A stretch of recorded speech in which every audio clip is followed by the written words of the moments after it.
Every morning I write 3 pages in my journal.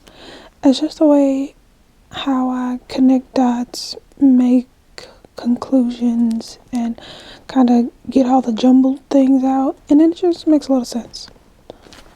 Today my journal was largely about faith. I've been doing like this study on faith. How typically for me it's like I want to do X, Y, and Z, but I don't know that that's possible. And I only really rely on my own works to make something happen or not happen.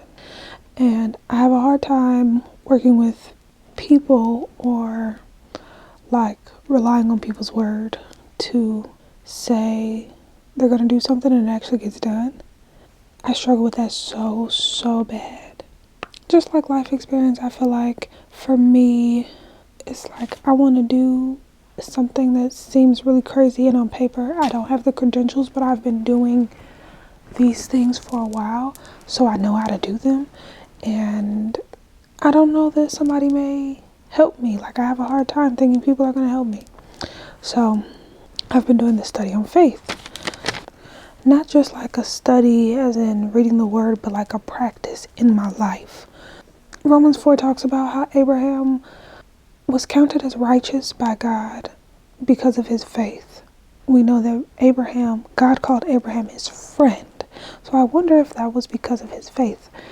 And what I know is that faith is the receptacle for things. So we receive all things by faith. But like, sometimes it's like no matter how hard I work my fingers to the bone, it really don't matter how much faith I got. Ain't nothing coming my way. Nobody's listening. No thing is changing. This year, how I'm putting that into practice largely is like every idea, every thought, everything, I'm kind of seeing how it works out in real time. If everything that we're given, God is going to help us see it be accomplished, well, let's put God to the test, because that's his word, right? If no word returns to him void. The first thing for me was the fabric swap. I was deathly scared to approach the fabric swap and like contact the cafe to get that done. Making that happen was wild to me, that they just were like, yeah, let's do it, no problem, no pushback, no backlash, no you need to do anything, here's the space, here's the time, here's the day, work on it, show up, boom. My goal was 10 people at the minimum, like 10 to 15 people. 7 people showed up. I said that if 10 people wouldn't show up, I wouldn't do anything else ever again, but I'm doing something else again in March. So for a while I've had the idea to have like a Galentine's themed party thing, and the first venue that we went with kind of ghosted us, so I've been trying to approach this other venue, and it's taken a while, but they finally said yes. Oh my gosh, I couldn't believe it. It's a really nice venue. It's actually kind of big. It can seat so many people, and me and my team are collaborating with them to put this on in March. Date secured. I don't have any solid evidence that I could pull something off this big, yet here we are. So how does faith work? I'm still trying to figure that out. That's what this practice and this study, oh, my head itch. That's why this practice and this study is, I think, important not only to my faith, but what does it do for those around me? Like, what does it do for my husband? What does it do for my mom? What does it do for my siblings? What does it do for my dad? Like, what does it do for my friends? All the things that we do and encounter and make and pray about and lean not to our own understanding about is for us, but is it for us? Like, how does it impact the ecosystem of my life? Like, even making these videos, the first one I posted got 3 views in 3 days. I think all 3 of those views were me because I was using them, scrubbing through the video to make content, to make TikToks and such. So, like, I saw this video with Keke Palmer. She was like, I think she was on that show, like the guy, he does the Eat the Hot Wings. She was saying anything that you think of, like, try to make it happen, because you don't know how it's going to turn out. So, like, and even if it doesn't turn out as good as you think it's going to turn out, or even if it doesn't turn out like you thought it would, what you've done is proven to yourself that you can do it. You can do something. And for me, I am not a teenager anymore. I'm a full-blown adult now, and I feel like in my life, the things I've been doing isn't working. And I have been the good girl. I've done everything I'm supposed to do in the order I'm supposed to do it. And everything was supposed to be fine and grand and great. And I was supposed to have this great life and be really well off. Not that all my needs haven't been met. Food on the table, house, clothes on my back. Hallelujah, praise God. I am blessed in that way. I've never been without a roof. I've never been a day without food. I've never been stuck because we couldn't put gas in our car. I've never not been able to not have a good time. That's just never been the case. I feel like I have missed out on some opportunities and things for myself because I maybe have been playing it safe. And playing it safe, is that part of faith? Or is that feeding into fear? Before I said how my fabric swap only had 7 people show up, and I am considering the thought is playing small, playing into fear. Small results. Playing small means small results. Being practical does not teach us faith, but only things that are that cause us to stretch. So I sew. I haven't sewn in about a year, maybe a year and a half now, since having my boy, and I'm going to get back to it. And I think I'm like a little shaky on it because I haven't been sewing for so long, so I don't know how things are going to look and turn out. I have a new body. I don't know how to fit this body. And I know I can sew really well. Things I make are really nice. Sewn really well, clean.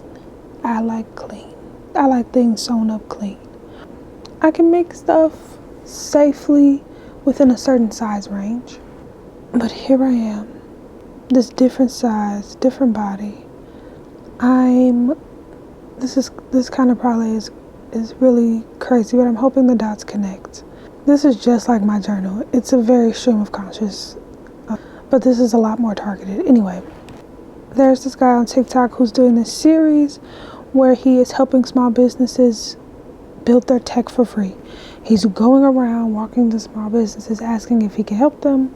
He's learned a little bit about his pitch recently, that it was too him-centered and it needed to be more them-centered.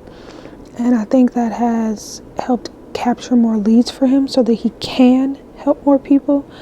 I wrote that in here, and it does 2 things. It helps small businesses who don't know how to fix their problems or can't afford to or can't find somebody to. And it also builds his portfolio for whatever it is that he's building he can get to. So on my end, I can make things in a certain size range really well. I can make it fit pretty great.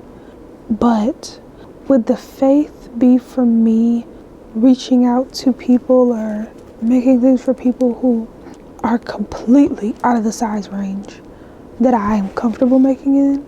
Is that faith? It is stretching my skills.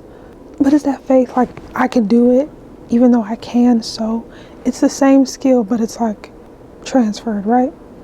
I think I should say this now. These are not always answers. These are not always. Sometimes the journal and in turn these videos are just thoughts. I don't think that I can think the solution sometimes all on my own.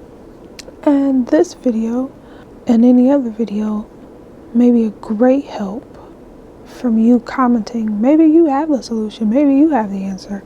I don't know. Because this whole journal this morning has been, girl, I don't know. Girl, I don't know. James 2 says, faith without works is dead. Basically, it's like faith without works is dead. You're trying to show me your faith without your works. I can show you my faith by my works. You haven't put your faith into practice. There's no action behind the faith you say that you have. That it is not faith alone that makes us right by God. So faith is not just an action, it's not just a thought, nor is it a feeling. I guess faith is kinetic. It moves, it breathes, it acts.